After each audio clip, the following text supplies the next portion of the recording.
class, welcome today. I hope everyone had a wonderful Thanksgiving weekend. Does anybody want to share what they had for their Thanksgiving feast? Yes. Lucy, you had turkey. Awesome. Anybody else had turkey? Wow, quite a few of you. How about hamburgers? Anyone have hamburgers? Did anybody have pizza? Nice, Lily. Glad to hear you had pizza. I myself enjoyed some samosas. Anybody else? Great. It sounds like everyone had a really great Thanksgiving weekend. Glad to hear it. Welcome to class. As you know before when we were talking about nutrition, if you consume a lot of turkey, you end up suffering from tryptophan. Or what else does that refer to? Anyone? Chris, yes, turkey brain. Absolutely, and speaking of brains, I have a short video clip to show you.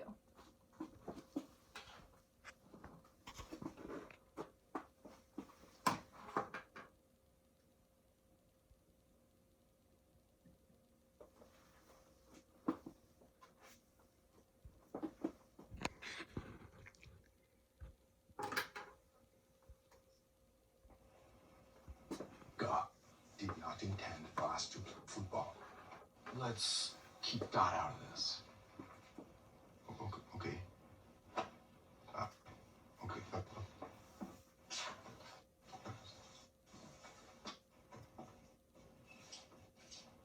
What are the S's?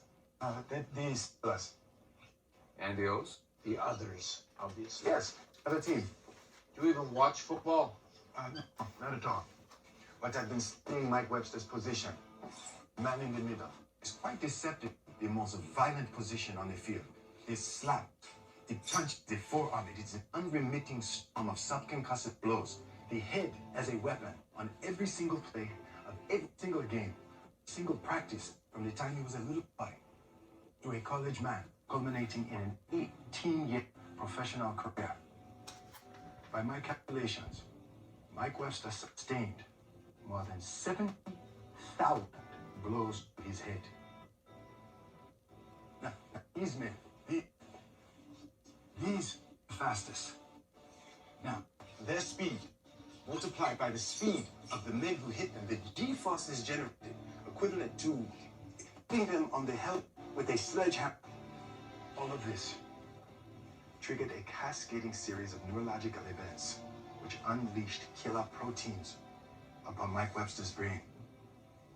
The tangles invading and strangling his mind from the inside out, like pouring wet concrete down kitchen pipes. As it hardens, it chokes the brain, leaving him unrecognizable, even to himself. I don't know football. I've never played. But I am telling you that playing football killed Mike Webster.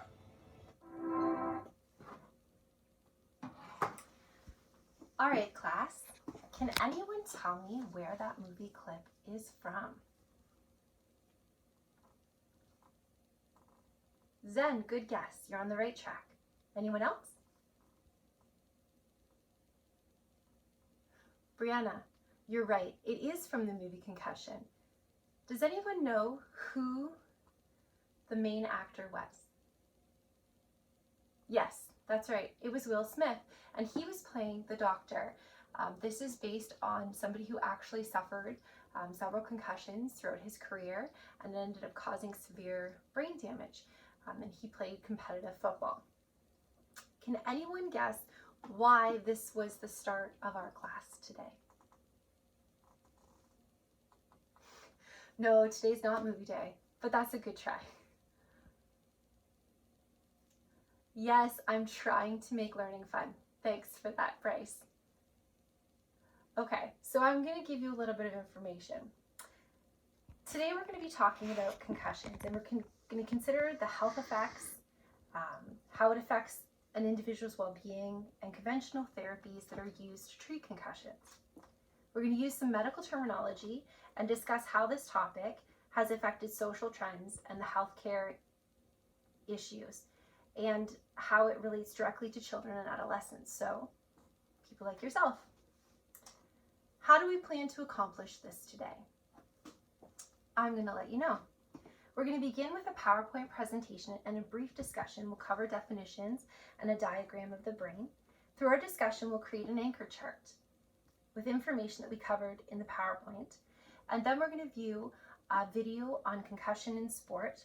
And to wrap the day, you'll complete a brain puzzle that will become your study sheet for an upcoming quiz. All right, let's take a look at the PowerPoint. So class, that was excellent participation in the PowerPoint discussion today. And here's the anchor chart that we created about what we learned from the PowerPoint. So we identified what a concussion is, that it's a traumatic brain injury that affects brain function. We listed some symptoms. These are not exhaustive symptoms, as you all pointed out, but they are some common symptoms that we can pay attention to. Headaches, problems with concentration, ringing in the ears, blurry vision. Sometimes symptoms occur right away, and sometimes they occur days after the injury. And we talked about the fact that there can be personality changes, sensitivity to light and noise, psychological problems and depression, and problems with taste and smell. One of the important things we did note is that we need to see a doctor if we see someone or we experience repeated vomiting or nausea. We have a loss of consciousness longer than 30 seconds. We have a headache that worsens over time, fluid or blood draining from the nose or ears, weakness in arms or legs, seizures or convulsions, slurred speech, or confusion, difficulty in recognizing people. And we also identified that some people never actually recover from a concussion. So thank you very much for your active participation. Does anybody else have any other questions related to what we discussed in the PowerPoint before we move on to the video clip? Okay. If you think of questions while you're watching the video clip, please feel free to write them down and we'll discuss them after. Oh, Zen, you have a question.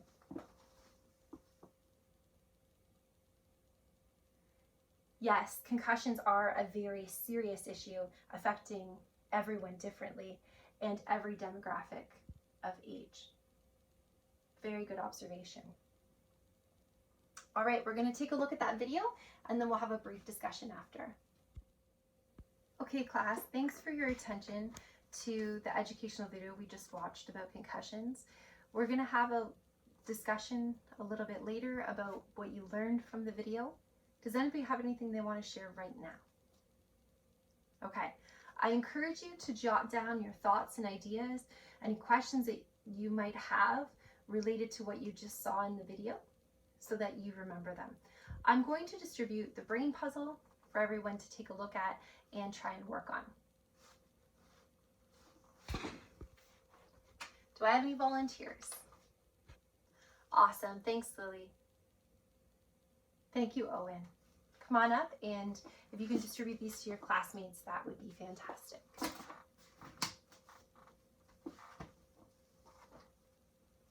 All right, you're gonna have a few minutes to work on the brain puzzle based on the PowerPoint that you saw a little while ago, and then we'll take up the answers in a few minutes.